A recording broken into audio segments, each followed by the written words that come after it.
Hello, my name is Pat, and I'm so excited today because I'm going to be able to show you a new product that I found by Judith August. It's called The Concealer Liquid Camouflage. This liquid makeup is so nice because it has a sponge top and it's really easy to put on. So first I start and I do a lot under the eye, brighten that area up. I also have this. It looks like I wear eyeshadow, but actually it's discoloration on my lids.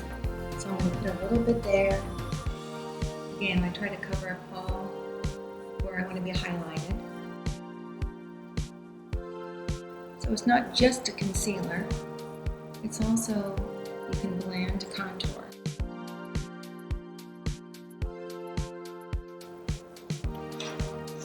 And a little bit of the Judith August blush. But as you can see, rosacea's gone, dark circles look better. And now to finish it up, a little mascara, some shadow, lip gloss, and I'm good for daytime makeup.